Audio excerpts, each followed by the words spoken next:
Bom dia! Queremos agradecer mais uma vez você que está em casa, agradecer também a Deus, a Jesus, os benfeitores espirituais, para mais um programa Elucidações Espíritas.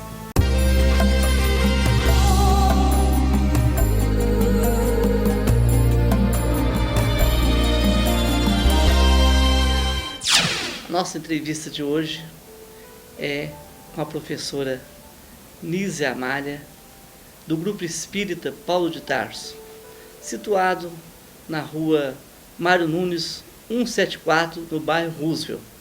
A professora Nízia, ela tem 8 livros publicados e o tema de hoje é Educação Espírita Infantil, um tema muito importante para toda a sociedade, para todos os pais. Professora Nízia, te agradeço a sua presença, você ter atendido nosso pedido e quero que você se sinta à vontade nas perguntas que nós vamos fazer para você. Nós aqui agradecemos a oportunidade, Maurinho, de estar aqui no programa Elucidações Espíritas. Pedimos aos amigos espirituais que nos intuam aí nas colocações para que seja realmente útil os esclarecimentos que a doutrina espírita nos traz nesse aspecto da evangelização infantil. Muito bem. Professora Nízia, você como educadora, trabalhando sempre com criança, com adolescente, né? Qual o objetivo, qual a missão dos pais nos dias de hoje, para as crianças que estão nascendo, que estão reencarnando?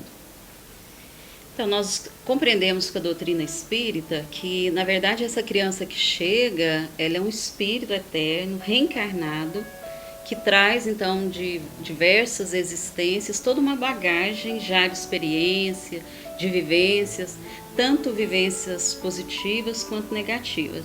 Então, ele já traz um mundo de sentimento, de emoção, e chega novamente aqui na reencarnação, sob a responsabilidade desses pais que assumem o compromisso perante Deus, no reencaminhamento desses espíritos para a sua essência divina, que é realmente o encontro com o seu eu interior, né, para a prática daquilo que Jesus realmente nos trouxe como o caminho para a nossa felicidade real. Então, a tarefa dos pais, ou seja, a maior tarefa dos pais é exatamente essa, de propiciar a oportunidade a esses espíritos de reencontrarem em suas vidas com os ensinamentos de Jesus. Professora Nízia, quer dizer que uma criança bonitinha, lá no berço, papai e mamãe amando, né, dizendo que filhinho bonito, aquele espírito que está ali que reencarnou naquela criança, ele pode ser mais velho que os próprios pais? É essa a grandiosidade desse aspecto pedagógico da reencarnação, né, Maurinho?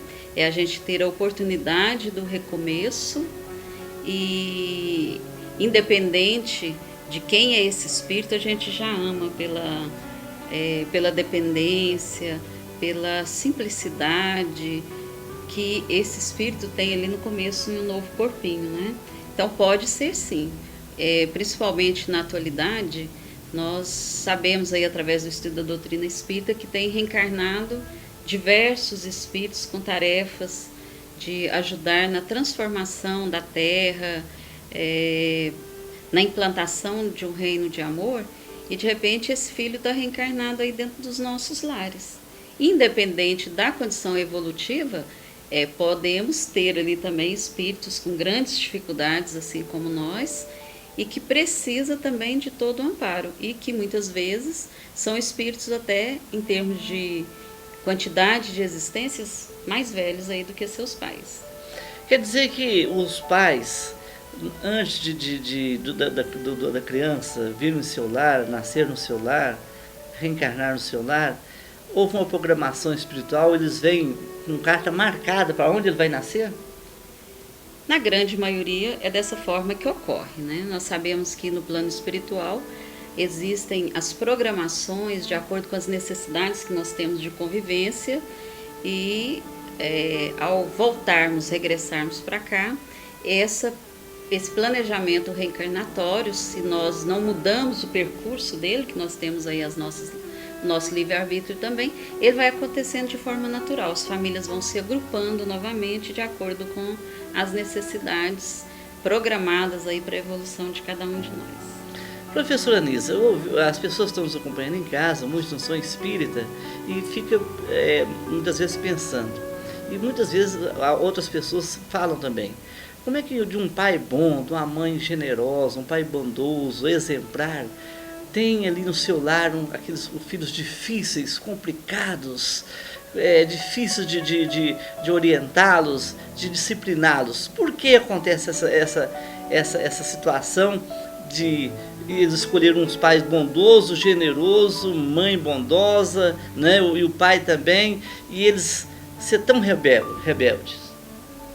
É verdade. Então nós assim só temos uma compreensão mais justa e mais clara desse acontecimento em função da própria reencarnação.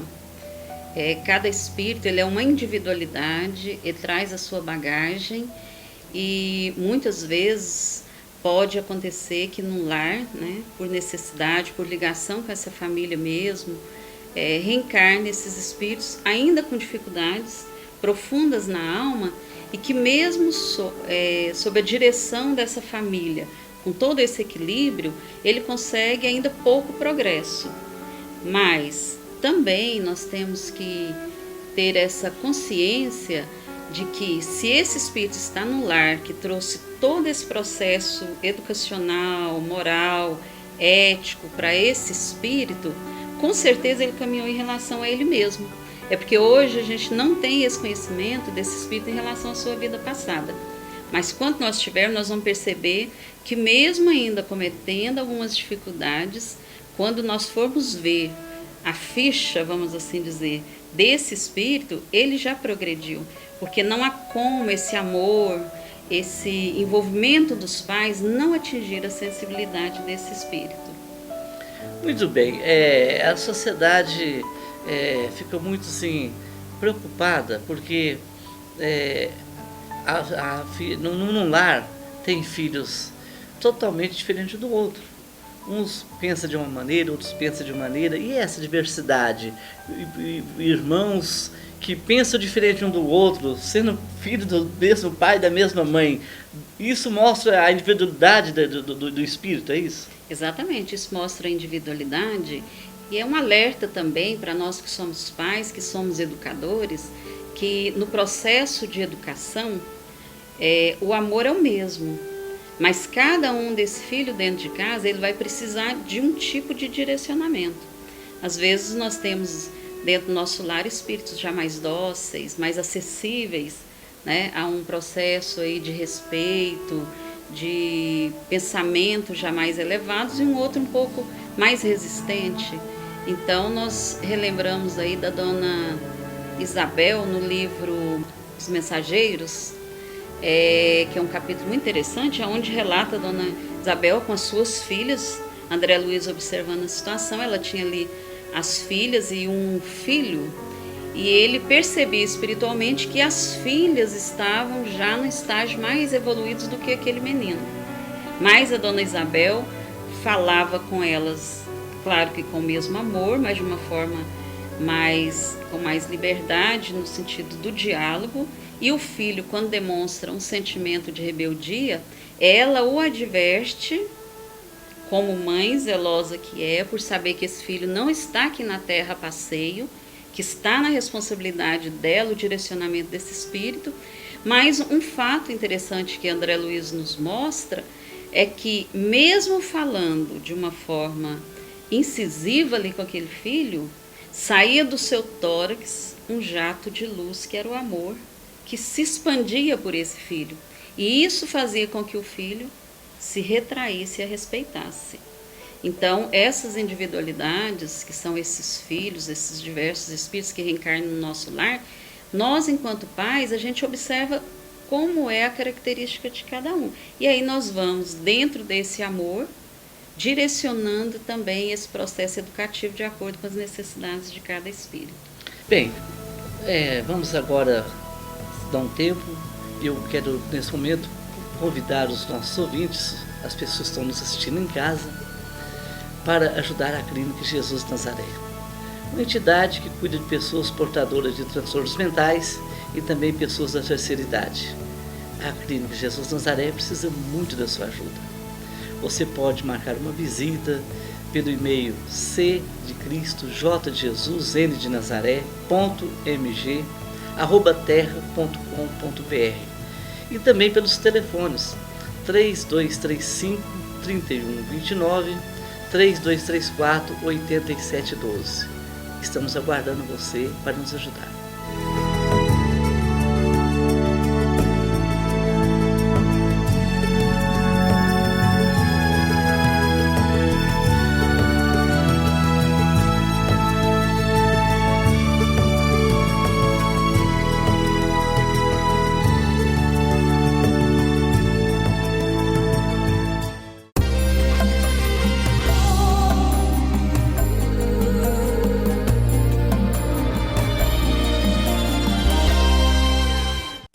Professora Nisa, de tudo que você já falou, então se percebe que ser pai, né?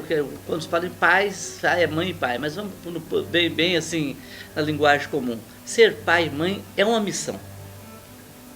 É uma missão. Os Espíritos já nos respondem isso na obra da codificação, que a paternidade e a maternidade é uma missão, e nós podemos dizer que é uma das missões mais importantes que nós podemos ter na vida, né? Porque receber esses espíritos, que são joias preciosas que Deus nos permite tomarmos conta, é algo realmente de uma responsabilidade muito grande. E então é uma missão que nós, pais, mães e todos os responsáveis por esses espíritos, devem tomar realmente como algo muito importante e sem se considerar como um peso. Às vezes nós percebemos que a paternidade e a maternidade têm chegado para muitos de nós ainda na nossa imaturidade espiritual como se fosse um peso. Então não é isso. É uma oportunidade, é uma bênção nós termos esses filhos no nosso caminho. Então, como são joias preciosas, qual que é o nosso papel? Devolvê-las para Deus com mais brilho.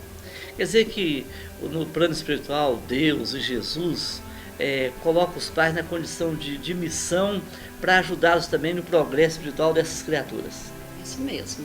Os pais têm essa... Deus utiliza do próprio homem para ajudar o homem.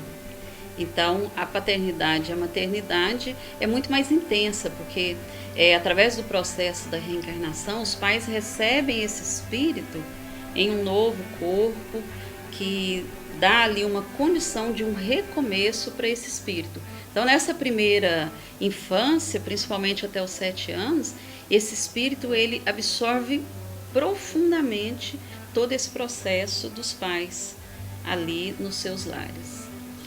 Professora, quer dizer que quando um filho venha buscar caminhos errôneos, né, parte para o crime, os pais podem ter alguma responsabilidade nessa situação que ele buscou?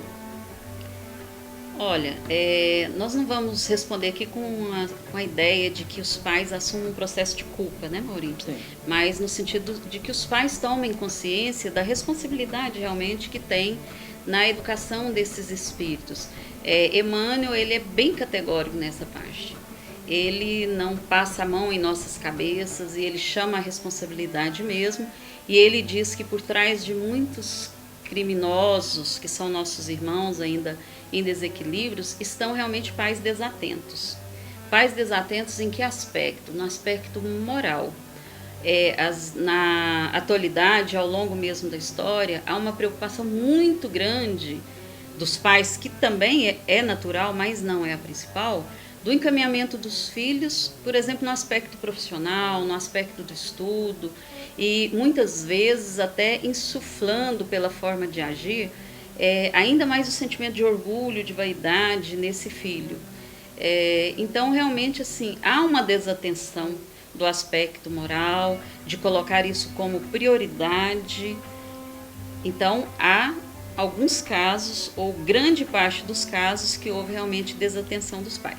Se aconteceu isso, também não é momento dos pais se recriminarem, é momento de repensar o que eu posso fazer a partir de agora para ajudar esse espírito.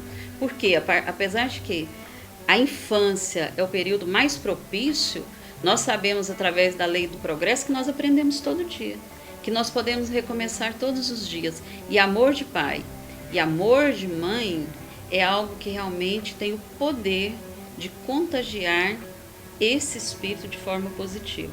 Então, a qualquer momento que pai e mãe se arrepender, perceber que fez algo que não foi tão correto, é momento, ao invés de chorar as mágoas, sim, de levantar a cabeça, de pedir força para Jesus, para Maria e de recomeçar, porque sempre vai ter oportunidade de reconduzir esse espírito para o caminho do bem, porque o mal não é um estado permanente.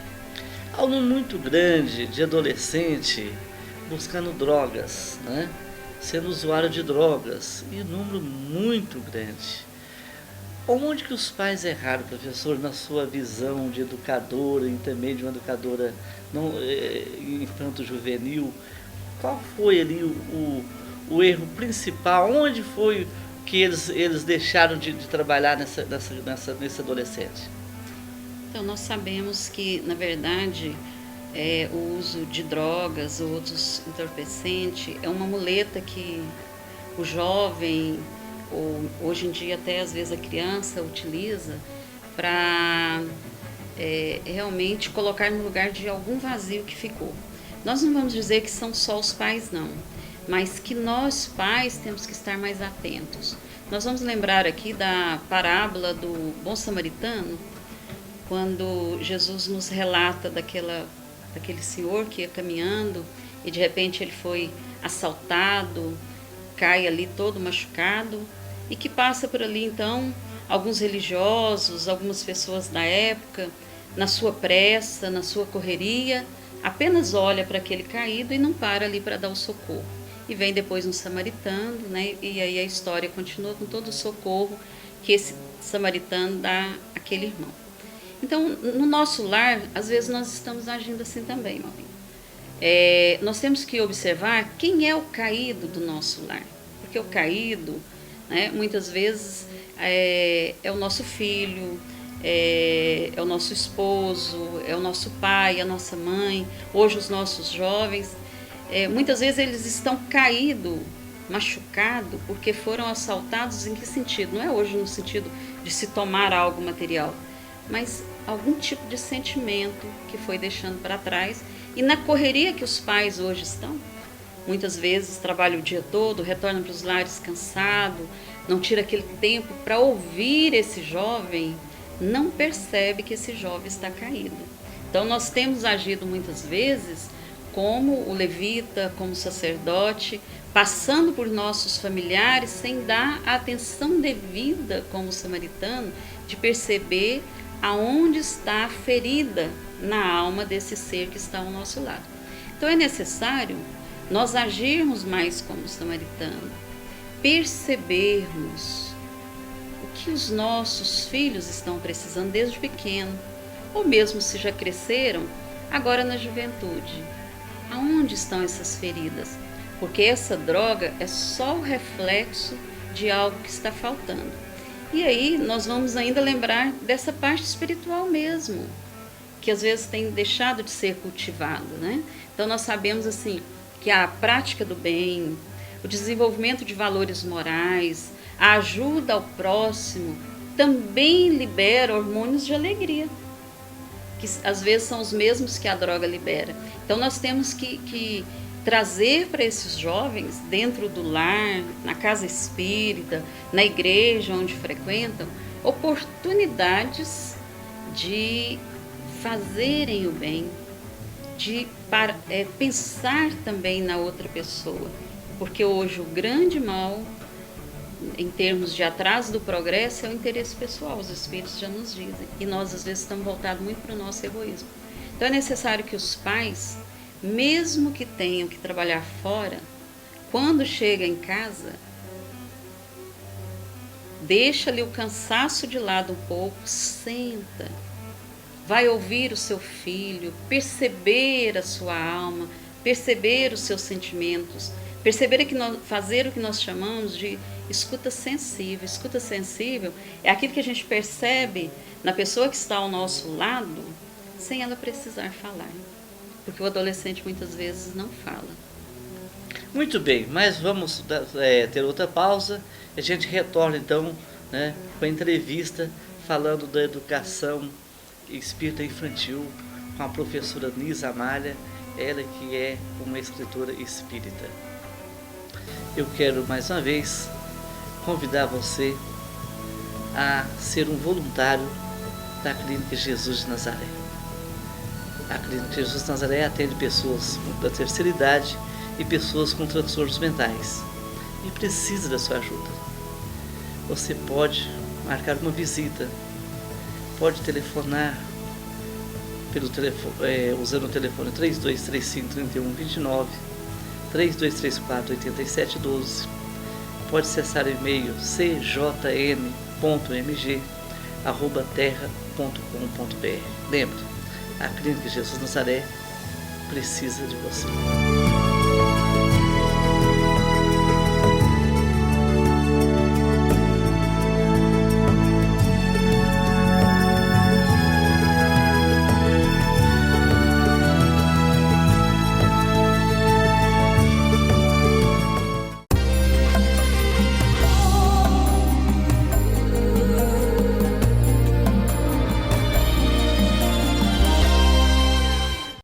Vamos então agora falar dos seus livros, né? Você que é escritora de livro infanto-juvenil, e eles assim, o conteúdo com ilustrações, e é para chamando a criança para seu interior de reflexão de ser homem de bem. É isso, professora?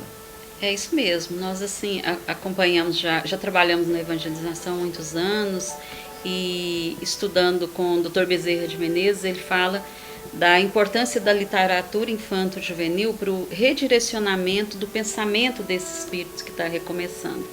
Então tivemos a oportunidade aí de publicarmos 8 livros já da literatura espírita infantil, e praticamente todos aqui nós trabalhamos com o tema da reforma íntima. Muito bem. Esse aqui, A Cura do Leãozinho, o que é isso? Do Leozinho. Leozinho. Eu pensei que fosse Leãozinho bravo, não é? É um leãozinho bravo, que são os espíritos que voltam e rebeldes. A Cura do Leozinho, por exemplo, nós estamos tratando do tema reforma íntima também, que é uma criança com grandes dificuldades e de repente à noite ele tem um sonho, dentro daquilo que o André Luiz nos relata, com os seus órgãos realmente querendo fazer uma rebelião, porque estavam todos sendo danificados com a sua forma de agir, com a sua intemperança, né? E aí ele aprende realmente durante a história a fazer essa cura interior. E o dia mais lindo da Terra? Que dia é esse?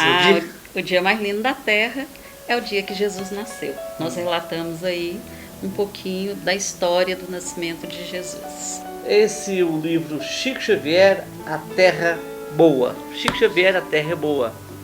O que é?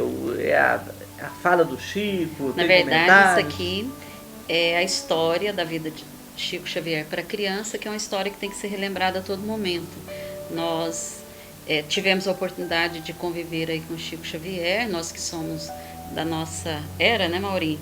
Mas as crianças que estão vindo vão conhecer Chico através das histórias. Então nós tivemos a alegria de homenagear o Chico com essa história. A Viagem do Trenzinho. A Viagem do Trenzinho também vai falar um pouco da importância da vida em sociedade. Em família. Em família, aqui é uma coleção. Uma coleção que se chama Gotinhas de Sabedoria, que são pequenos poemas que também trabalham o aspecto da reforma íntima para a criança. São gotinhas mesmo diárias que os pais podem ir trabalhando para poder trazer essa parte da sensibilidade para as crianças. E esse aqui? Esse é o Canildo. O que será o Canildo, né? O nosso telespectador vai ter que ver o livro. Sabe quem é o Canildo? Tá. Mas ele trabalha o tema humildade, a importância do trabalho e da humildade. Isso aqui é bom para os pais ter uma descontração com os filhos, né? Depois de um jantar, depois do almoço, né? E tá lendo, tá... Muito importante você, papai e mamãe, que está nos acompanhando. Onde encontrá-los, professora? Então, nós temos no próprio Grupo Espírita Paulo de Tarso, endereço que fica... na Rua Mário Nunes 174. Também estão disponíveis na Livraria Chico Xavier, na Banca do Livro Espírita. E para quem não mora em Uberlândia, pode pedir diretamente da editora.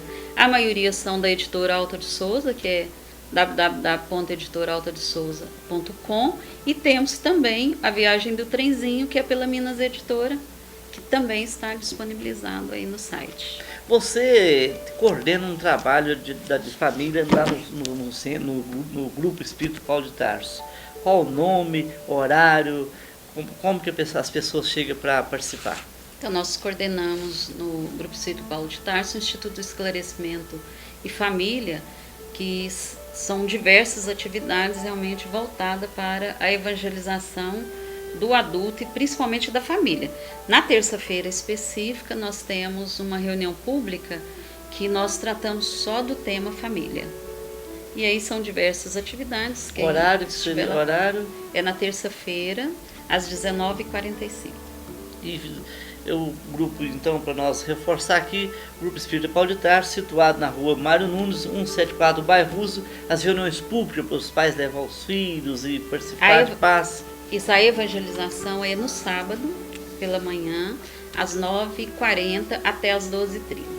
E as reuniões públicas? As reuniões públicas na terça-feira, às 19h45. Professora, agradecemos sua participação, agradecemos você por ter aceitado esse convite. Em outro momento você retorna, até abordando o mesmo tema, porque esse tema ele é maravilhoso e precisa de muita orientação para todos nós, para todas as pessoas que estão nos acompanhando, para toda a sociedade brasileira. Que você receba muita paz, muita luz, não só você e sua família. Eu quero mais uma vez convidar você a ser um voluntário da Clínica Jesus de Nazaré. A Clínica Jesus de Nazaré atende pessoas da terceira idade e pessoas com transtornos mentais e precisa da sua ajuda. Você pode marcar uma visita, pode telefonar usando o telefone 3235-3129, 3234-8712. Pode acessar o e-mail cjn.mg@terra.com.br. Lembre, a Clínica Jesus Nazaré precisa de você.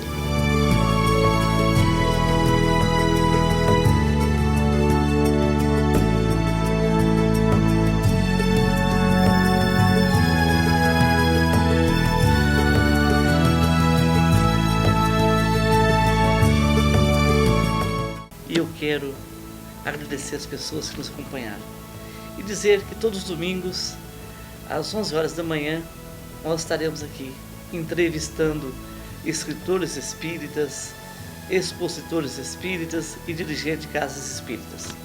Olha, fique com Deus e até domingo com mais uma entrevista, se Deus quiser.